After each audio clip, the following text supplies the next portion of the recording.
गुरुदेव राम राम। गुरुदेव, बहुत दुख होता है कि हमारे राजनेता जिनका बहुत अच्छा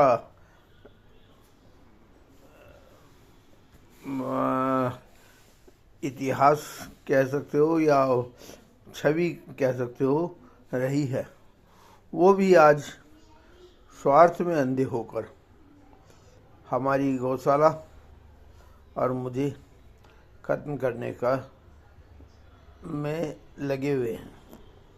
2023 में प्रधानमंत्री श्री नरेंद्र मोदी जी ने पत्र द्वारा दिल्ली और उत्तर प्रदेश के मुख्य सचिवों को कार्रवाई हेतु भेजा था, जिसमें हमने केवल ये मांगा था कि अगर आपने हमारी गौशाला हटानी है तो हमारे को यह अन्यंत्र कहीं पे जगह दे दी जाए या 31 मार्च 2024 तक का समय दिया जाए या सस्ते ब्याज पर पैसा दे दिया जाए ताकि हम गौशाला बना सकें। दिल्ली में तो कोई दो राय नहीं है कि हिंदू विरोधी एक शासक था और उसने मौके का फ़ायदा उठाया, हमारी गौशाला को विध्वंस किया, 350 से ज़्यादा गौवंश उठाकर नर्क से भी नर्क में भेज दिए। और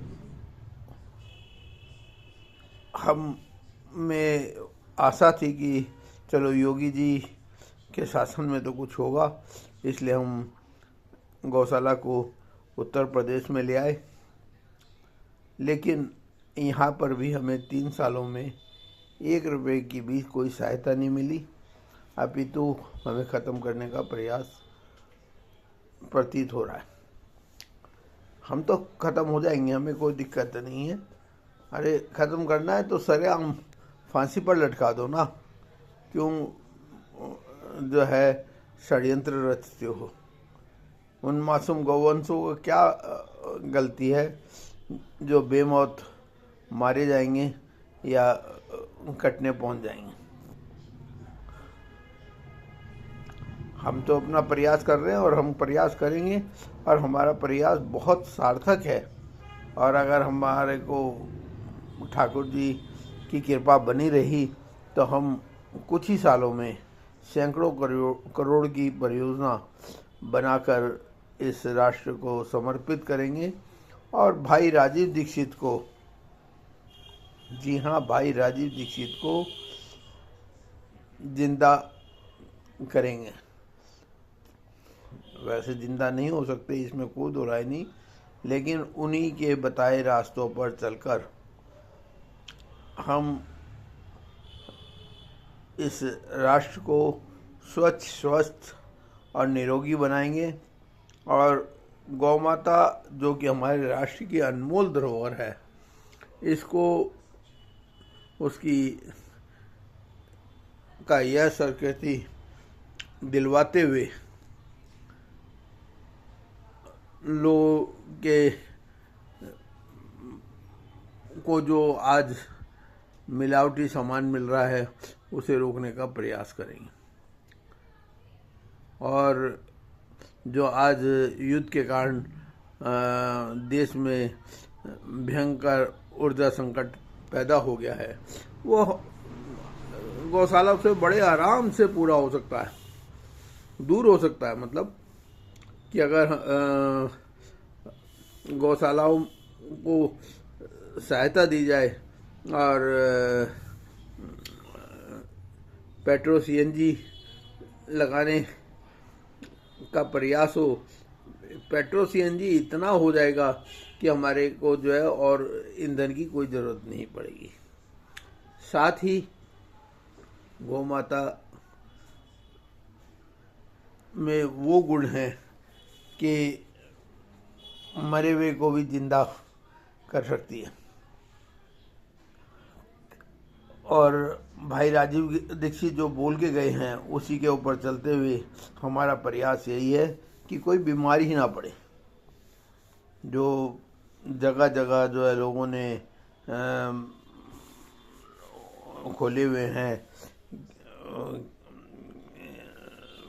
वो उपचार के केंद्र, नशा मुक्ति केंद्र, उसकी कोई ज़रूरत ही नहीं है। लोग नशा मुक्त आराम से हो सकते हैं। अब वो बात अलग है कि ये सरकार कितना साथ देती है, और हमारे साथी भी, क्योंकि इसमें कोई दो राय नहीं, बहुत सारे साथी ऐसे हैं जो तन मन धन से हमारे साथ लगे हुए हैं और हमारा साथ दे रहे हैं।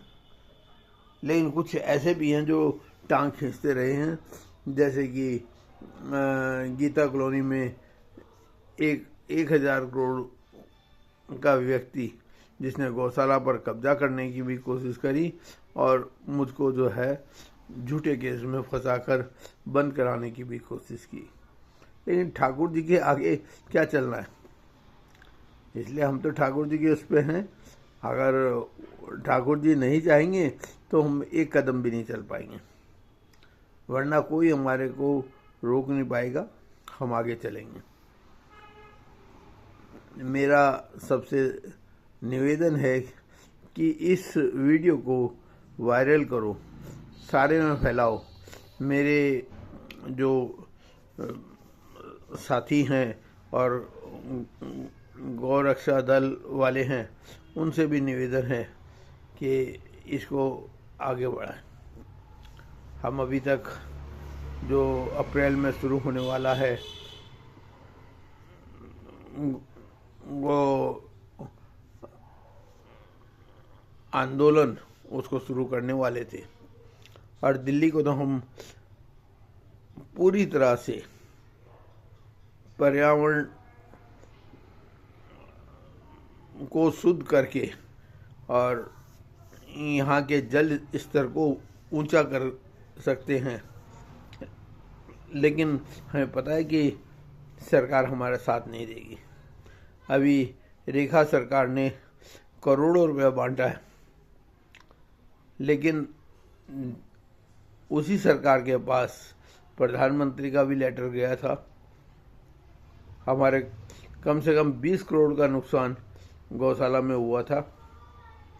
हमें 20 करोड़ नहीं चाहिए, हमारे को तो केवल अगर जगह दे दी जाए, हम कम से कम इन गौवंश का जीवन बचा सकते हैं। और जो यहाँ के दिल्ली की सरकारी गौशाला है, जिनका हाल ये है कि ऑडिट रिपोर्ट में स्पष्ट आता है कि वहाँ पर 100 गायें प्रतिदिन मर जाती हैं। मुझे एक गाय गौशाला सौंप दी जाए, देखो मैं उसे कैसे बिल्कुल सही करता हूँ। लेकिन वही वाली बात है कि उन्हें तो पैसा चाहिए, पैसे वाले को देंगे या किसी राजनेता को देंगे। अब ना मैं राजनेता हूँ ना पैसे वाला हूँ, लेकिन मैं बहुत पैसे वाला भी हूँ क्योंकि मेरे साथ ठाकुर जी हैं। सभी को राम राम, अपना आशीर्वाद दें और प्रार्थना करें कि हमारा जो अभियान है वो पूरा हो और हम गौशाला को बचा सकें और इसे आगे बढ़ा सकें। धन्यवाद।